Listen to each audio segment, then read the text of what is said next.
Thermodynamics में एक बार फिर से हम सभी लोगों का वेलकम करते हैं और इस क्लास में हम लोगों का टॉपिक है entropy gives free energy and spontaneous process. तो हमें इन दोनों के बारे में पढ़ना है और स्पॉन्टेनियस प्रोसेस के बारे में पढ़ना है। एंट्रोपी क्या है, ये गिव्स फ्री एनर्जी क्या है।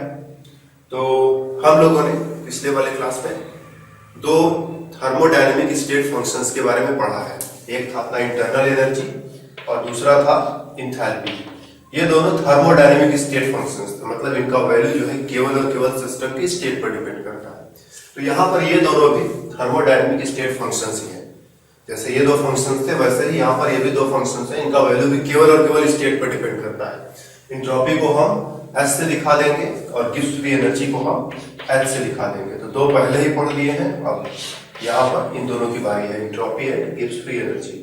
एंट्रोपी क्या है ये कहना तो थोड़ा सा मुश्किल है, लेकिन हम थोड़ा एग्जाम्पल वगैरह लेकर के एंट्रोपी की बात करेंगे। एंट्रोपी मतलब सिस्टम के रैंडमनेस को बताने वाला, सिस्टम के रैंडमनेस को बताने वाला थर्मोडायनेमिक फंक्शन, एक ऐसा थर्मोडायनेमिक फंक्शन जो सिस्टम के रैंडमनेस के बारे में बताता है।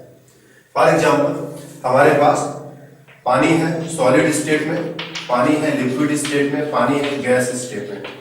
तो सॉलिड स्टेट में क्या होगा कि मॉलिक्यूल सब अपनी अपनी जगह फिक्स होंगे, कोई इधर उधर नहीं भागेगा। तो यहाँ सब लाइन से सजे हुए हैं, वो बढ़िया सा है, कोई रैंडमनेस नहीं है या रैंडमनेस बहुत कम है।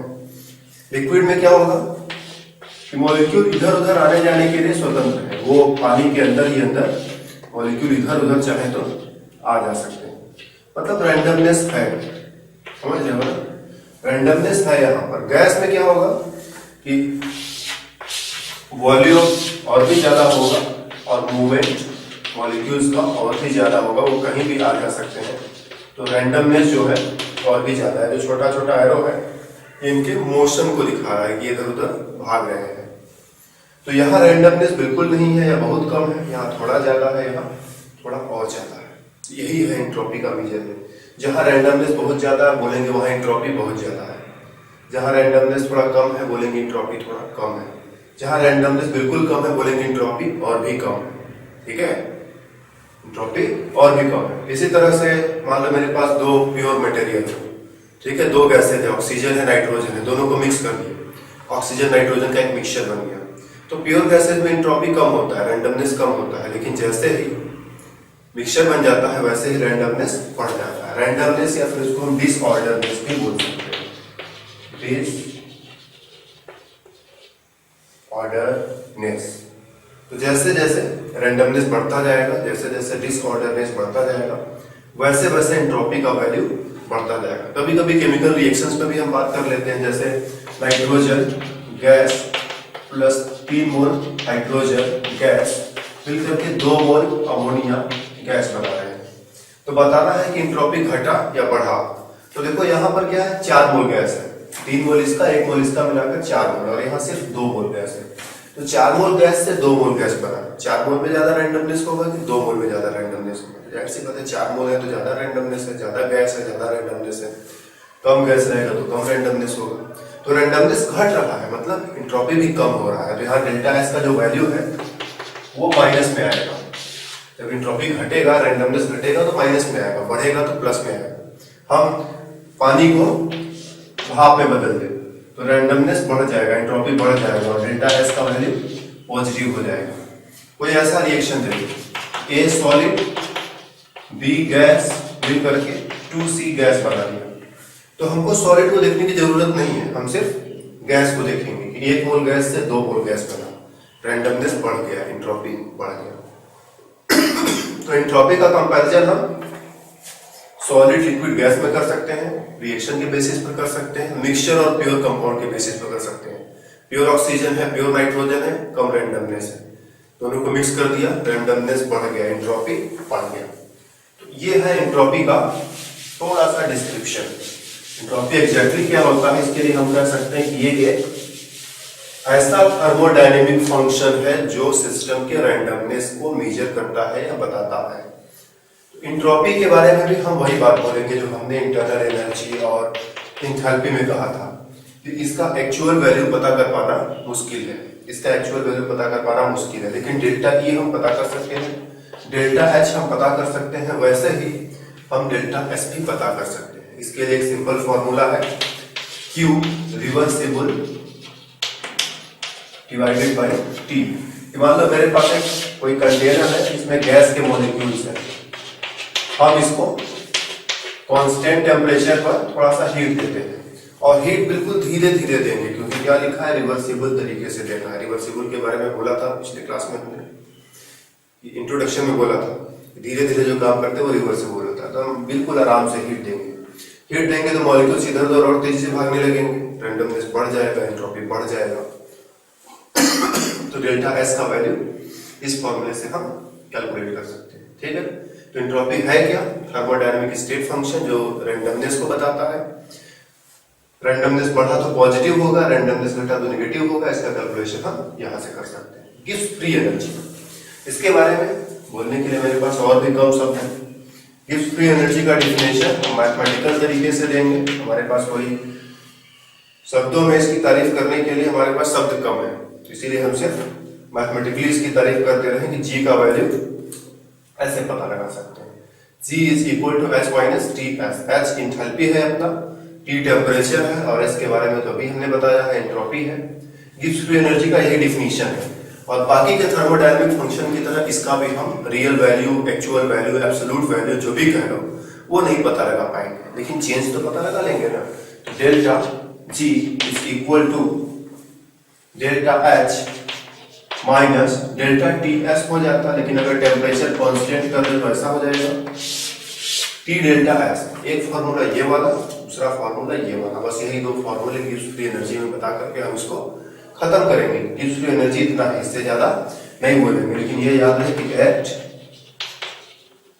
कांस्टेंट टेम्परेचर, ये फार्मूला जो नीचे वाला है कांस्टेंट टेम्परेचर पर इसकी बात हो रही है, कि कांस्टेंट टेम्परेचर पर डेल्टा जी का कैलकुलेशन हम ऐसे कर सकते हैं। तो ये है डेफिनेशन और ये है कैलकुलेशन के लिए फॉर्मूला।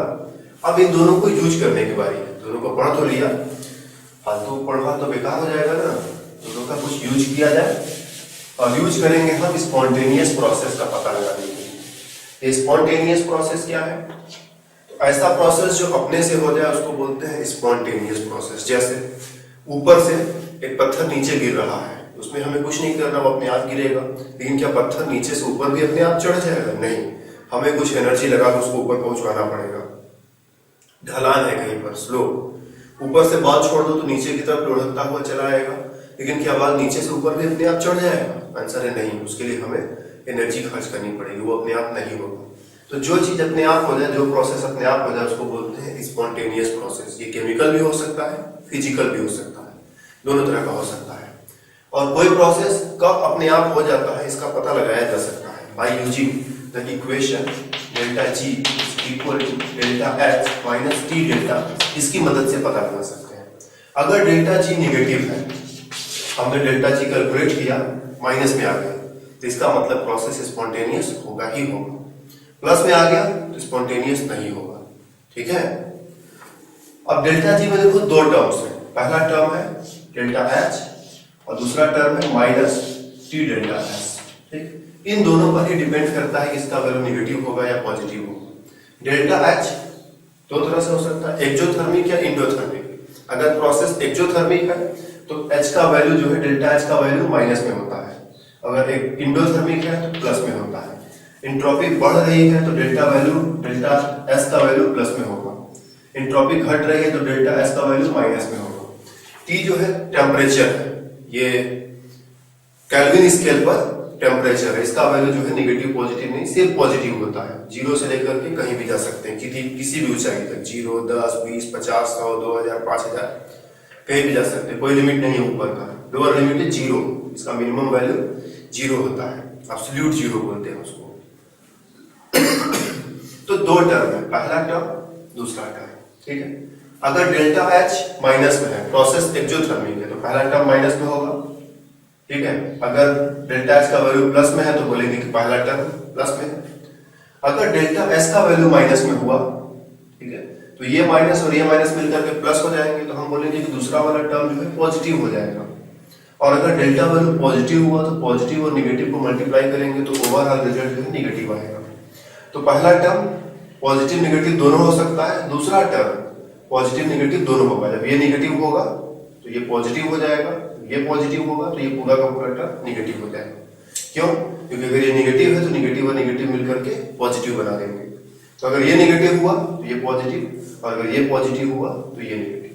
हमारे पास 4 कंडीशंस होते हैं। पहला कंडीशन डेल्टा एच जो है वो नेगेटिव है, डेल्टा एस वो भी नेगेटिव है, क्या ये प्रोसेस स्पॉन्टेनियस होगा या नहीं होगा। दूसरा डेल्टा एच पॉजिटिव है, डेल्टा एस ये भी पॉजिटिव है, क्या प्रोसेस स्पॉन्टेनियस होगा। तीसरा है कि डेल्टा एच पॉजिटिव है और डेल्टा एस नेगेटिव है। और चौथा कंडीशन कि डेल्टा एस नेगेटिव है और डेल्टा एस पॉजिटिव है। ठीक, दोनों नेगेटिव दोनों पॉजिटिव, ये पॉजिटिव ये नेगेटिव, और अपोजिट ले लो तो ये नेगेटिव ये पॉजिटिव। 4 कंडीशन हो गए। कौन से कंडीशन में प्रोसेस स्पॉन्टेनियस होगा और कब होगा। ओके, पहले यहां देखो, अगर डेल्टा एच माइनस में है तो पहला टर्म तो माइनस में हो गया, और डेल्टा एस भी माइनस में है तो अगर इसको माइनस में रखेंगे तो माइनस और माइनस प्लस हो जाएगा। तो ये नेगेटिव है और ये पॉजिटिव आएगा, इसका ओवरऑल वैल्यू पॉजिटिव आएगा क्योंकि ये नेगेटिव हो रहा है, नेगेटिव नेगेटिव पॉजिटिव हो जाएगा। तो इसका वैल्यू माइनस में आएगा कि प्लस में आएगा, डिपेंड करता है कि यहाँ पे नंबर्स क्या है। मान लो यहाँ पर -40 है, यहाँ पर +20 है, नेट रिजल्ट तो जो है कि -20 आ जाएगा। लेकिन अगर यही +70 हो जाए तो नेट रिजल्ट +30 आ जाएगा। तो ये यहाँ का जो ओवरऑल रिजल्ट आएगा इन दोनों पर डिपेंड करता है। अगर नेगेटिव वाला बड़ा है, पॉजिटिव वाला छोटा है, ठीक है ना, सॉरी उल्टा बोलती है, नेगेटिव वाला छोटा है, पॉजिटिव वाला बड़ा है, तब तो पॉजिटिव आएगा। और अगर इसका अपोजिट, ठीक है, मान लो +30, नेगेटिव वाला बड़ा है, पॉजिटिव वाला छोटा है, तो रिजल्ट माइनस में आएगा। तो माइनस में रिजल्ट आने के लिए नेगेटिव वाला बड़ा होना जरूरी है, या ज्यादा बढ़िया बोलो तो पॉजिटिव वाला छोटा होना जरूरी है। ठीक है, ये नेगेटिव है तो ये नेगेटिव हुआ, और ये नेगेटिव है तो ये टर्म पॉजिटिव हुआ। हमको नेगेटिव टर्म को बड़ा करना है, पॉजिटिव वाले को छोटा करना है। इसको छोटा कैसे करेंगे कि टी का वैल्यू कम से कम रखें। छोटा करने का रास्ता क्या है, टी का वैल्यू कम से कम रखें। तो ये प्रोसेस स्पॉन्टेनियस हो सकता है, लेकिन तभी जब दूसरा वाला टर्म छोटा रहे, मतलब टी का वैल्यू कम रहे। तो स्पॉन्टेनियस एट लो टेम्परेचर, ठीक है, ये लो टेम्परेचर पर स्पॉन्टेनियस होगा। इसकी बात करो, डेल्टा एच यहाँ देखो पॉजिटिव है तो पहला टर्म तो पॉजिटिव हो गया, और डेल्टा एस पॉजिटिव है तो पॉजिटिव इंटू नेगेटिव, दूसरा टर्म नेगेटिव हो गया। हमें इस टर्म को बड़ा करना है, बड़ा करने का रास्ता क्या है, टी को खूब ऊंचा कर दो, तो ये भी स्पॉन्टेनियस होगा, लेकिन एट हाई टेम्परेचर, ये हाई टेम्परेचर पर स्पॉन्टेनियस होगा। इसकी बात करो, डेल्टा एच पॉजिटिव है तो पहला टर्म पॉजिटिव हुआ, डेल्टा एस माइनस में है तो माइनस और माइनस ये भी प्लस हो जाएगा, दोनों पॉजिटिव है तो ओवरऑल रिजल्ट हमेशा पॉजिटिव होगा, और ये नेवर स्पॉन्टेनियस। कुछ भी कर लो, चाहे गर्म करो ठंडा करो कुछ भी करो, वो प्रोसेस होगा ही नहीं, उसको कराया नहीं जा सकता है, नॉन स्पॉन्टेनियस है। ठीक है, उसमें जब तक एनर्जी की सप्लाई नहीं करेंगे बाहर से, स्पेशली एनर्जी की सप्लाई नहीं करेंगे, तब तो वो प्रोसेस नहीं होगा, अपने आप वो प्रोसेस होने वाला ही नहीं। जबकि ये लो टेम्परेचर पर अपने आप होगा और ये हाई टेम्परेचर पर अपने आप होगा। इसकी बात करें, डेल्टा एच माइनस में है मतलब पहला टर्म हमारे फेवर में है, डेल्टा एस प्लस में है तो प्लस इंटू माइनस मतलब पॉजिटिव इंटू नेगेटिव क्वांटिटी मिलाकर के नेगेटिव आ जाएगा। ये भी नेगेटिव है, ये भी नेगेटिव है, तो चाहे यहाँ पर कोई भी वैल्यू है हमेशा नेगेटिव रिजल्ट ही हमें मिलेगा, और अगर हमेशा नेगेटिव रिजल्ट मिलेगा तो ये जो है always positive, always spontaneous, sorry always spontaneous. तो ये ध्यान देना है कि एक सेट ऐसा है जो लो टेम्परेचर पर काम करेगा, दूसरा हाई टेम्परेचर पर काम करेगा, तीसरा कभी नहीं काम करेगा, और चौथा हमेशा काम करेगा, ये है। तो प्रोसेस स्पॉन्टेनियस कब होता है ये हमने बताया ऐसे, और प्रोसेस स्पॉन्टेनियस है इसका मतलब क्या है कि वो अपने आप हो जाएगा, उसमें हमें कुछ करने की जरूरत नहीं है। तो ये रहा एंट्रोपी, गिव्स फ्री एनर्जी और स्पॉन्टेनियस प्रोसेस। थर्मोडायनामिक्स में फिर मिलेंगे हम अगले क्लास में।